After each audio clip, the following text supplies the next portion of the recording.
Okay, for those of you that are following on the program, we're getting ready to do the module on soil testing and design.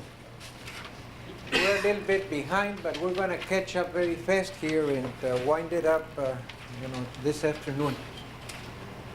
Okay, as I mentioned to you during the introduction, this is a module that I added to this course in order to give maintenance people an idea of what it is that the geotechnical people go through in developing a design. So I'm going to go through some very quick slides here and just kind of give you a flavor, a quick overview of what the geotechnical analysis is and what is involved in doing a geotechnical analysis. Okay, doing a geotechnical analysis and design involves the three concepts shown here. We do a lot of testing, subsurface investigation, and then we apply this data to slope stability theory, and then we combine that with experience, and we use all of these three here in order to develop the designs. So, and the very first step in the design analysis is to do a site investigation. We need to know what the subsurface conditions are in order to be able to do an analysis. So what's involved in a site investigation? Well, the end result of a site investigation is to develop a soil profile as shown here. This is one that was developed for a big, gigantic landslide that was occurring up in Montana. But this is where we want to end up. This is why we do a site investigation. We need to develop an idea of what the subsurface conditions are, where the failure planes are happening, and that kind of stuff. This was an investigation of an actual landslide that was occurring, but we would do this during the design phase of any new project. So, a site investigation. Okay, and how do we end up with this kind of information?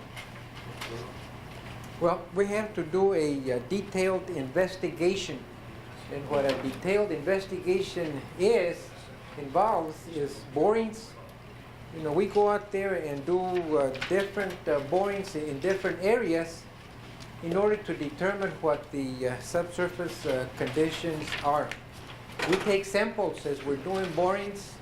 We send them to the laboratory and do some testing, and then we develop the soil profile that I just showed you. And from the testing, we develop the engineering properties of the soil or the rock. We're not too concerned about the geologic formations and that kind of stuff. That's good information overall, but at this point, what we're trying to do is get parameters for the design of either our slopes, embankments, foundations, whatever. So we're trying to get that information in order to do our analysis. So in essence, this is what the geotechnical analysis is involved. And I just threw in a couple of slides here for those of you that have not been involved in a subsurface investigation program. How many of you have been out when they're doing borings in order to get subsurface data? Wonderful. So we have good experienced people here in doing that. How many of you are familiar with the standard penetration test? Okay, can somebody tell me what the standard penetration is?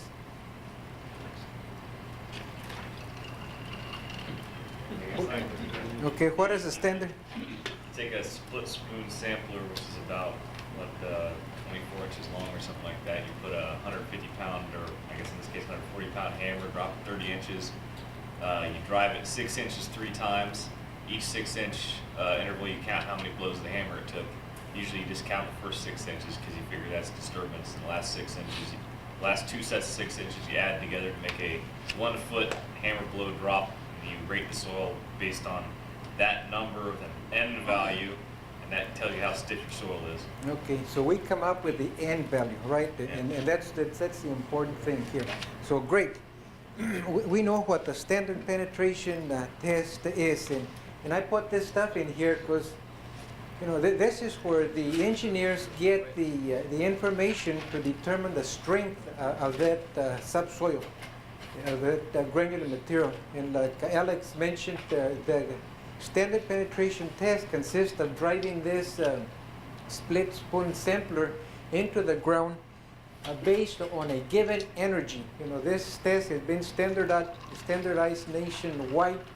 There's a little variation here and there, but most DOTs have a standardized energy that they use involved there. They drop this 140-pound hammer that distance, and so it's a standardized energy that is being provided there. And then we come up with that end value and determine our strengths. This is how the strength is conducted, and Alex described it very nicely. Here is the hammer that is being dropped here, providing an energy to a sampler that is 50 feet below, 30 feet below, 10 feet below, whatever. But we're testing the soil down there to find out what the shear strength is. And this is how we come up with the shear strength of that material from this end value. So these drillers that are out there, pounding this into the ground are actually doing a very sophisticated ASTM or ASTO type testing for that material. And this is where we get the shear strength of the material itself. That's for granular soils. For cohesive type soils, what we normally do is go out and do sampling. Essentially undisturbed sampling. We used a Shelby tube or other kinds of samplers, and we push, we don't dry these ones, we push it into that subsoil, take samples out. Those are sent out to the laboratory, and then there's different tests that are done in order to determine, again, the engineering characteristics of the soil so that we can do our analysis. Okay.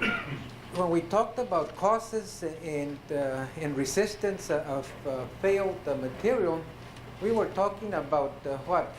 As far as the resisting forces, the strength of the soil. And that's why we went through all of this in order to determine what the strength of that soil is. And that's normally defined in terms of a shear strength. There's different types of tests that are done, but all this is done in the laboratory to determine the strength of the material. And like was mentioned earlier, the strength of a soil is in terms of a phi angle and a C, cohesion. So most soils or all soils have some kind of cohesion, some kind of friction, and the combination of that is what gives us the strength of the material that's going to be providing the resistance to our samples or to our soil. Okay, so that's a testing that we do to determine shear strength to do our slope stability analysis in soils. In rocks, we're also concerned about rock failure, so we need to go out there, and so all of you guys that have been out there know we're using core samplers, and here is just one type. There's different types of core samplers that are utilized, and normally what you end up with is some kind of a core sample.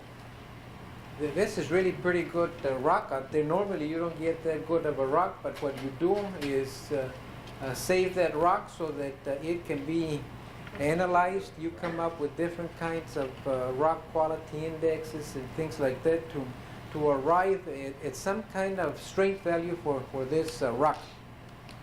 This is more the type that you would find, highly fractured type rock, and this is where you would be concerned about rock failures. Okay, so you have all that information, and now we're ready to do some kind of slope stability analysis. And early on, I mentioned to you that there were different types of failures, and we've already talked about different kinds of failures, but we classify them either as circular or sliding block.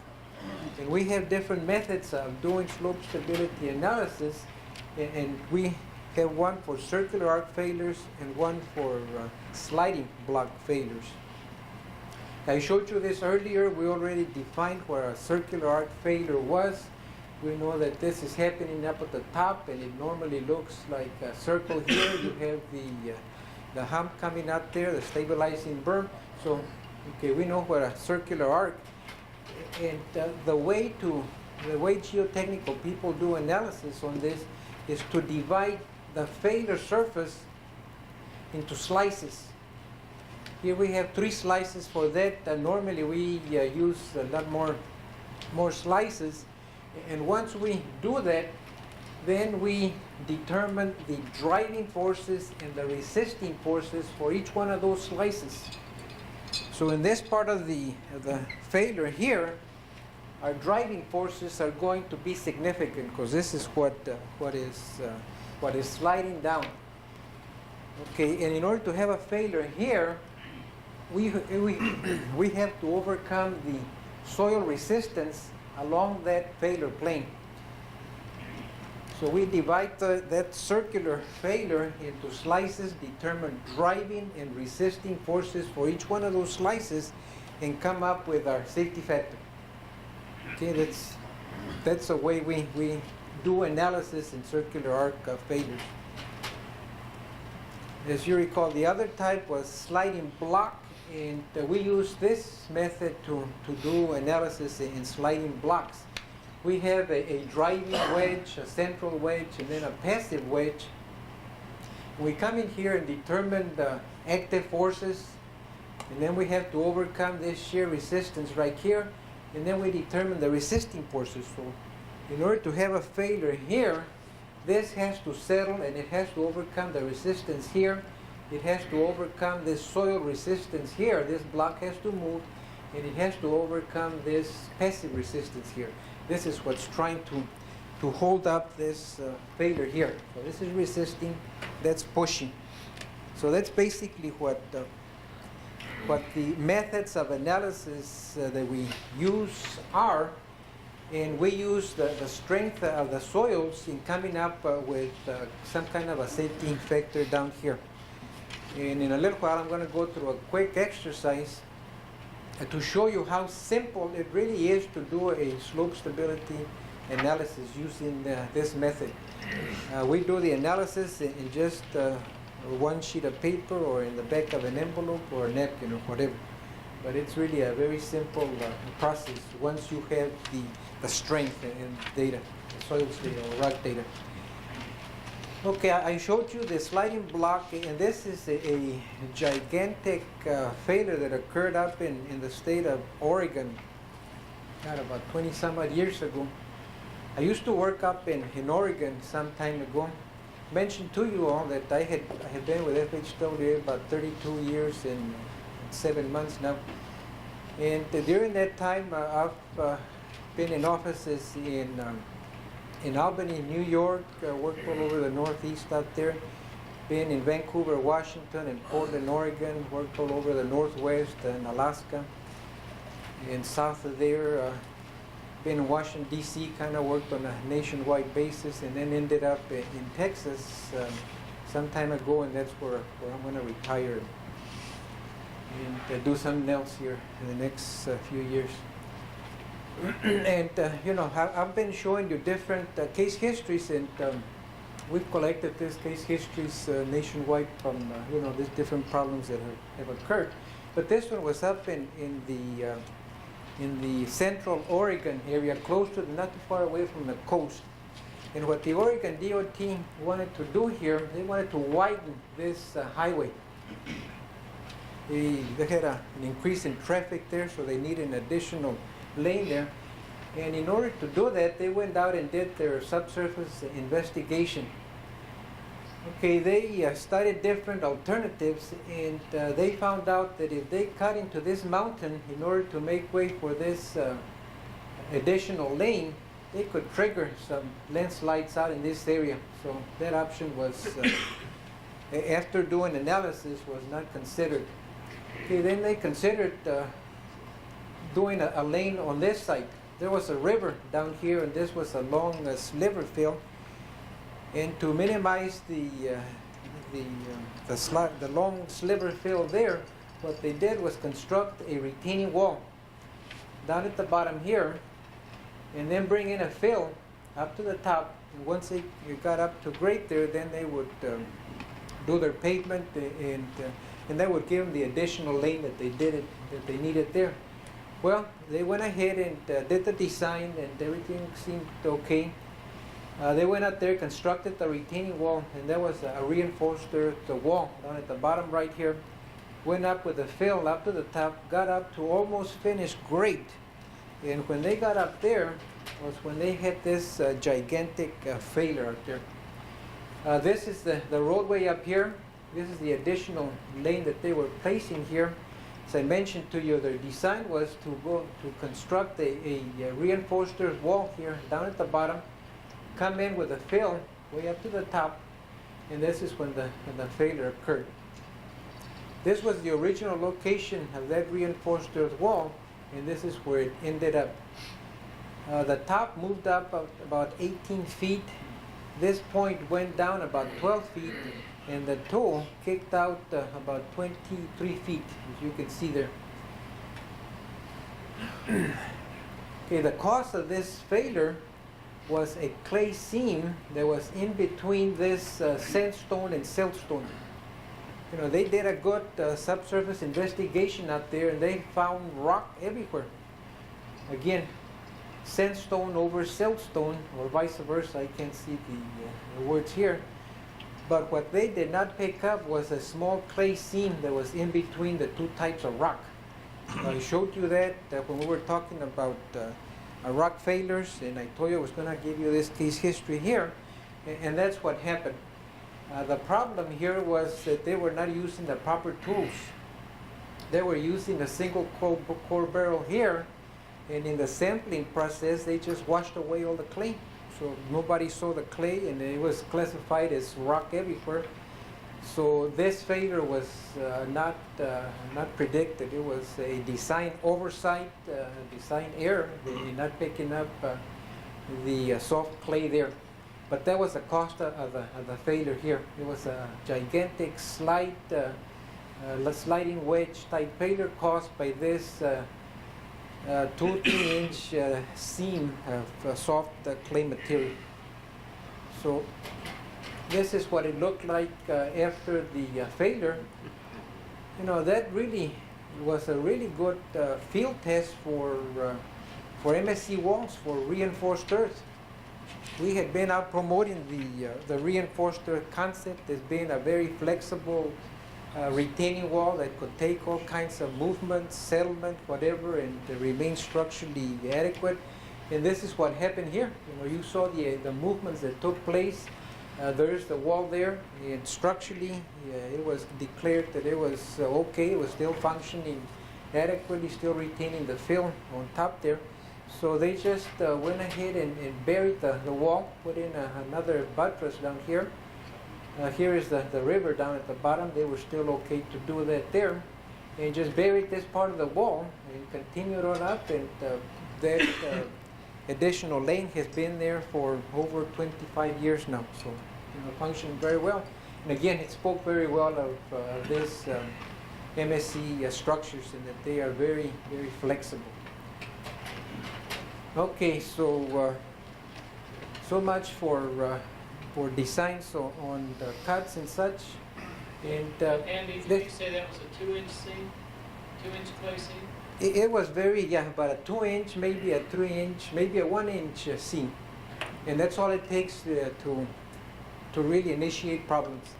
And there's been lots and lots of those problems. This is why, you know, we have another course that talks only to subsurface investigation and using the proper tools in order to detect that kind of subsurface condition. And that's why we put so much emphasis into doing adequate subsurface investigations. But, you know, in this particular case, Oregon did out there and did several borings, but they were just not using the proper tool in coring that rock, and they were just dissolving that clay, and nobody picked it up.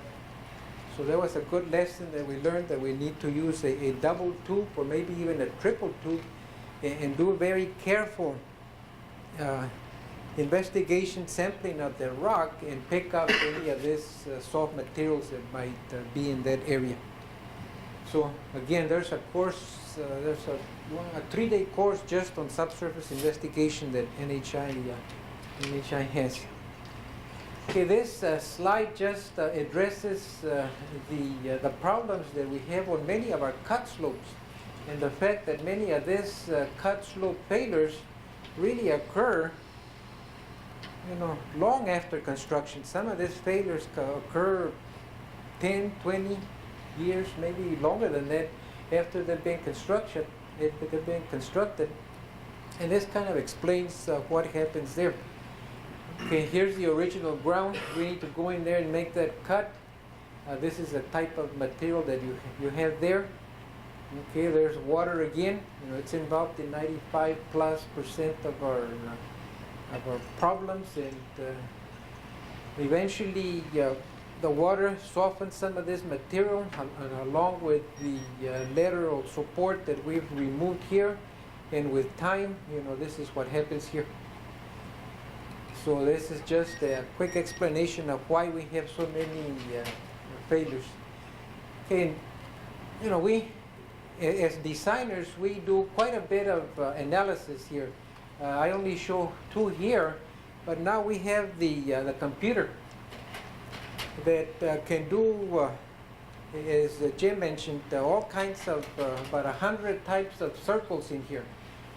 But as you all know, when we're doing design, we're trying to predict what the minimum factor of safety here. If we have a slide, we pretty much know where it is, and we can go back and do our analysis there. But during design, we need to do a lot of analysis, and to do this by hand, as we used to when I started, took you hours and hours to do 1 circle. Now the computer can do about 300 circles in there in about a minute or so. So that's why, it's really easy, and most state DOTs are using this. And what program do you guys have for doing the slope stability analysis here? We use a stable 5 and with it's our Windows package. Wind speed, yeah. Okay, now, is a program available to the districts as well to do that? I don't think we've made it available. I think it's kind of every district for themselves, unfortunately, on that. But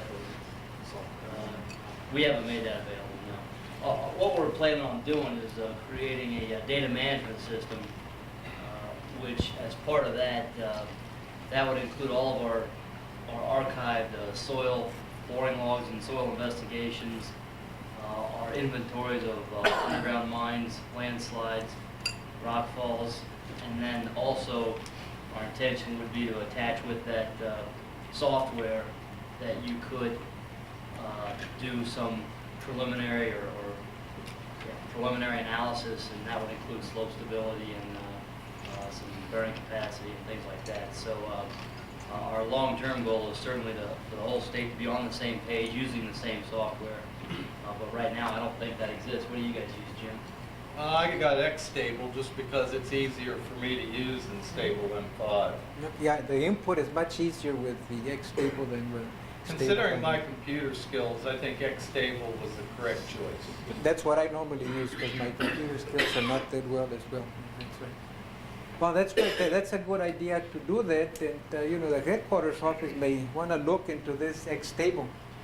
There's been some improvements made over the Stable 5, and we have out a new program, the RSS program, the Reinforced Soil Slope Program. Do you guys have a copy of that yet? I'm not familiar with RSS. Are you? I'm not sure, but I thought we downloaded that from the web. That's what I was going to say. It's available through the FHWA website, and if for some reason you don't have it or don't have it available or whatever, or have questions, Sam, over here. Sam, you want to raise your hand again? If they know who you are. Yeah, you can download it from the website. It's currently available. It was posted just a few months ago. The latest revised edition. Yeah, the original one has been updated, so you may want to go back and download the new one. But just the fact that there is these tools available for you guys to utilize in making analysis. And like this guy says, I ran this program and it told me it would be okay, but it wasn't. That it really depends on the subsurface investigation data that you feed it in there. So.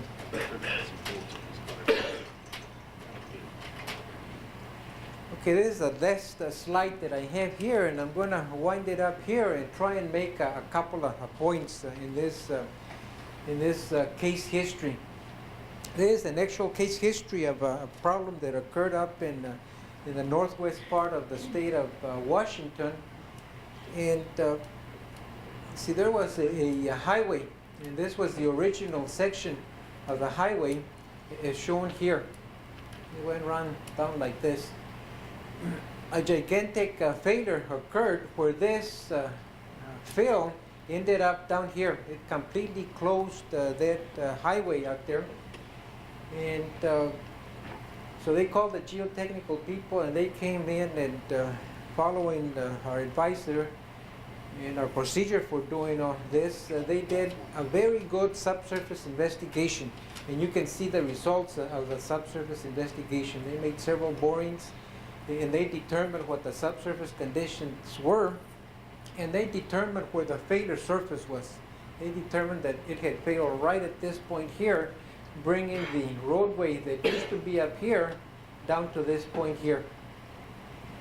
Okay, they did their laboratory testing, came up with the necessary information for the subsurface soils there, and then considered several alternatives.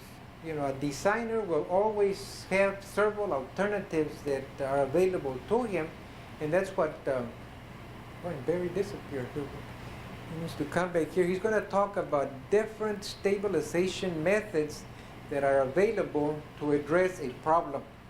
And we're going to talk about many different kinds of methods, but not all of those methods work for a particular situation. So, that's where you have to do your analysis and that kind of stuff. And goes back to the little discussion we had before lunch here about the grouting. It didn't work well on that particular project, but it probably maybe shouldn't have been used on that particular project. So there's different alternatives that are available, and that's what we did here.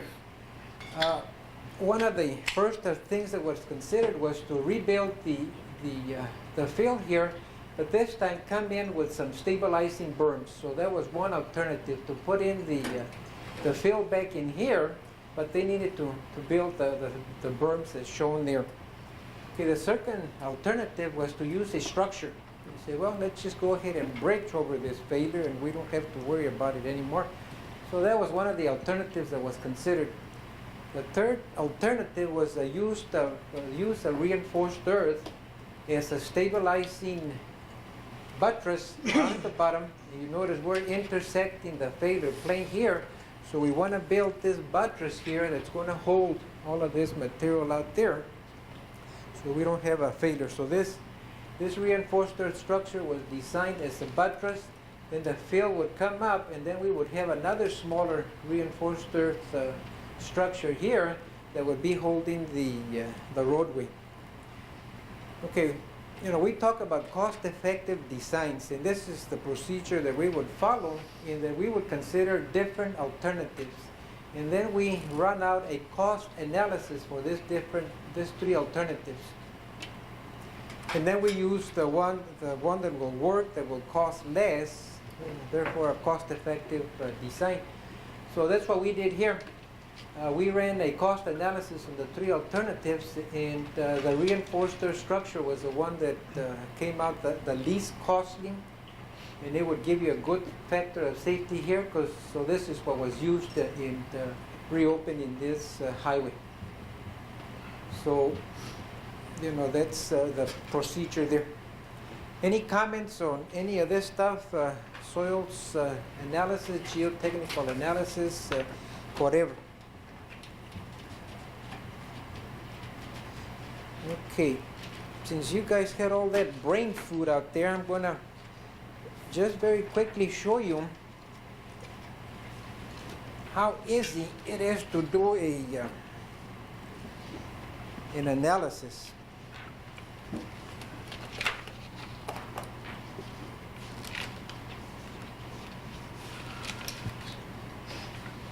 Okay, and this is from another course that we have where we talk about we get into slope stability analysis, and we have this one as a student exercise where we give it to the people that attend the class, and we ask them to, we ask them to use a sliding block analysis, and I showed you that during the slides there, and determine the factor of safety against sliding for the embankment and the assumed failure plane shown. Okay, we're giving them that failure plane so that they can do their analysis.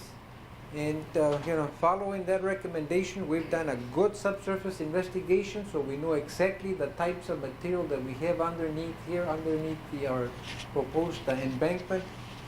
We've done our laboratory testing, so we know the shear strengths of all this material, including the fill material that we're going to be using. And then we say, assuming that the safety factor is less than 1, how would you correct it? Okay, so doing that, we went ahead and did a quick analysis, and that's our analysis right there on one page. And all we're using is, the information I just gave you earlier. This is the formulas that we use here. This is our safety factor here. We already know what safety factor is because we talked about it before up here. We arrived at resisting forces, driving forces, and so on. And again, in order for this embankment to fail here, or this could be a side hill fail. This slope could go all the way down, and our failure surface could be somewhere down here. So we can put that failure surface anywhere here. But we're still using the same concepts here. What we need to do is determine first what the driving forces are. And we go into the active earth pressures in this area here, determine those shown there, and determine what the active earth force here, what is pushing that down. In order for a failure to occur here, this has to settle and it has to overcome this resistance. In order to fail, it has to overcome this resistance. So this block here in the middle has to move out. And then for failure to occur, the passive resistance has to be overcome. So we go in there and calculate what the driving forces are. This is going to be our driving force. And this is how we calculated the driving force to be. And then we put that in the formula here. Driving force, there it is. There it is. So that's driving force. And now what are the resisting forces? The resisting forces, again, it has to overcome this, so that's resistance right there. And it has to overcome this strength right here of this clay. So we determine that resistance right here. And it has to overcome it over the length of the slope here times the strength of that clay. The strength of the clay was 250 kips per square foot as shown there, and it has to move 60 feet. So we come up with that resistance there, and then we come up with the passive resisting force. The passive resisting force is calculated right here. There it is. And we add the two resisting forces divided by the driving force. And what do we find? Is it safe?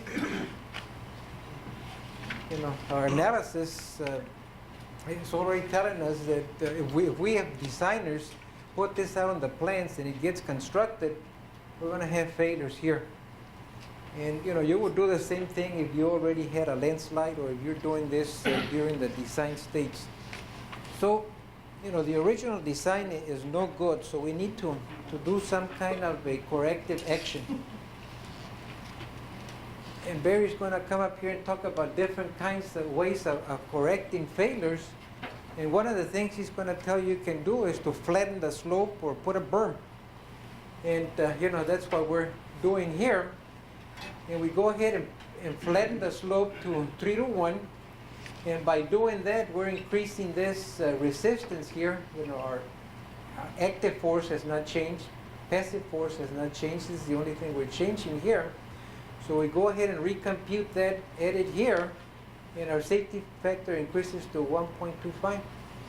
So then our design is going to be that this fail has to have a 3-to-1 slope, or it has to have some kind of a berm.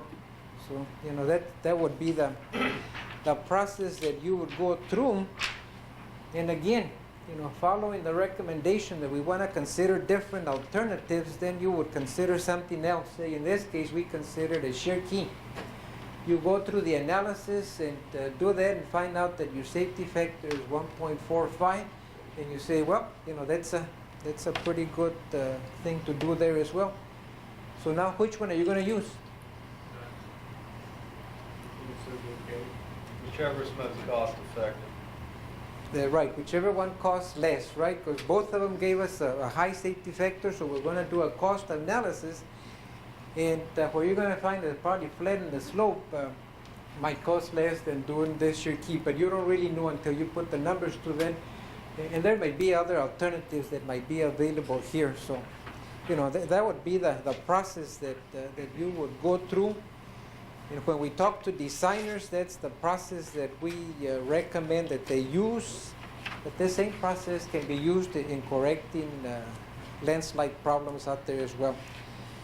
You see that it's not that difficult to do the analysis. So, you know, once you guys become a little familiar with the procedures that are done there, you can do it on a one page.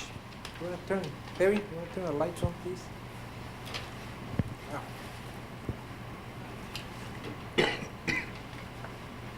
Okay, so, you know, the last part of the course is where we talk about different stabilization methods. And Barry, are you ready to come up here and talk about these different concepts? Okay. Okay. You may have noticed by now that as we've gone through the processes of slope instability,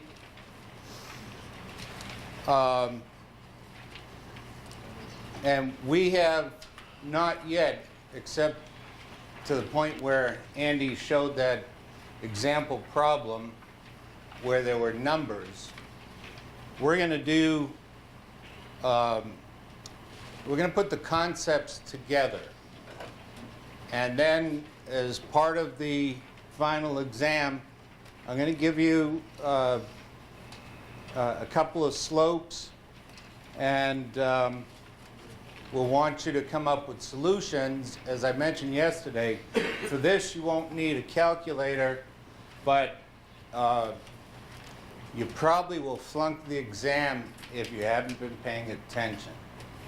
So if it gets stuffy in here and you need some caffeine or some fresh air, see, if you all went out and got your own blade of grass, you would have received some fresh air in the process.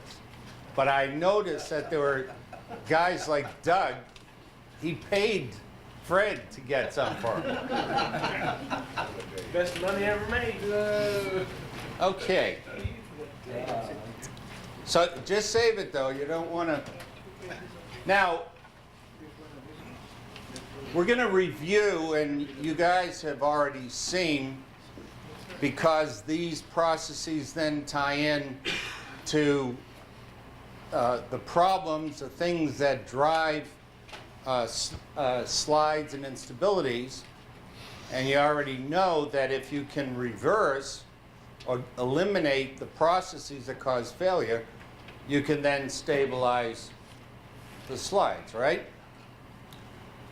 So we're going to look at the basic approaches, some methods of repair, and then towards the end we'll talk a little bit about economics and some specifics.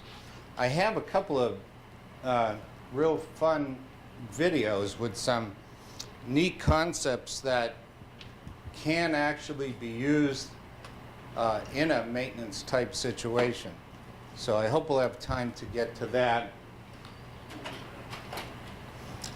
Now, the basic approach is modify the slope profile. And now, Susan, what do we mean by that? To modify the slope profile. Change the slope, change the steepness. Change the steepness of the slope, and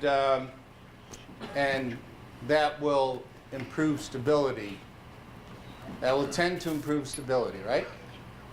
Okay. Control drainage and seepage.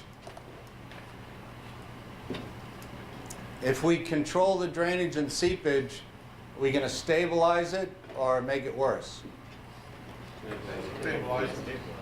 Yeah, okay. So when we look at the economics of it, it just may be that on resolving or mitigating a slide, you might have to look at all of these and perform a cost estimate, do some value engineering essentially, and then make the appropriate decision. And some of these combinations may work on one site, but not another. So keep that in mind, that this is a multitude of solutions to the same problem. And even on the exam, when you guys see the problem, if there's more than one solution, I wouldn't be surprised. And so if you have more than one solution, please write it down. Okay. Control the drainage and the seepage. We can construct a stabilizing structure. Jim mentioned one earlier today. H-pile walls. Piles. Jim had lots of piles, and Andy said, when you do that, if you're going to put in a structure, you got to make sure that it's below the shear plane. If it's above the shear plane, what happens to the structure? It goes for a ride. Who said that? Yeah, good. Okay, so we're going to construct stabilizing structure. In order for it to be stabilizing, it has to be stable itself, and the ability to carry a lateral load as well. Remove and replace. Okay, we may have to remove the drag patch at 145 pounds a cubic foot, or the soil at about 120, and relocate and avoid the problem. And sometimes we can do this more economically than perhaps trying to hold back the side of a mountain. Okay. I would hope that nobody leaves here without getting at least this concept. Lowering the water will increase the strength. And why was that? Again, two factors. Todd? Reduces the buoyancy and increases the shear strength. Yes. Lowering the water in the fill reduces the buoyancy, but that could also increase the driving forces, couldn't it? Yes. She said soil strength. Yes, okay. But it also has weight. So if it's on the driving side, it's going to decrease the stability. And somebody was saying, we drilled, the sandstone, was it the sandstone rock cut? Shotcrete? Shotcrete, yeah. And you said that there was no apparent moisture there. And I said earlier that, remember, whenever you're in a cut section, even if you don't see water, it's always better to assume that if water should rise or if water should seep in there, provide some mitigating measure. so it doesn't build up. Strength increases as you dry out the material, and it weakens as water increases in the mass. And if you can just think about when you were a kid playing with clay, the more water you add to it, the softer it gets. And if you're lucky enough to have some of that nice beauty mask stuff that the ladies put on, it's a clay product, and the more water you add to it, the more you can smear it all over your face. So, and if you dry that stuff out, you have very expensive clay. So if you get, ladies, if you get that mud mask stuff in the store, and they want like $20 for it, all you got to do is pick up a bunch at the Dead Sea, and it's much cheaper than 20 bucks. Just a tip. I don't always give out such good tips.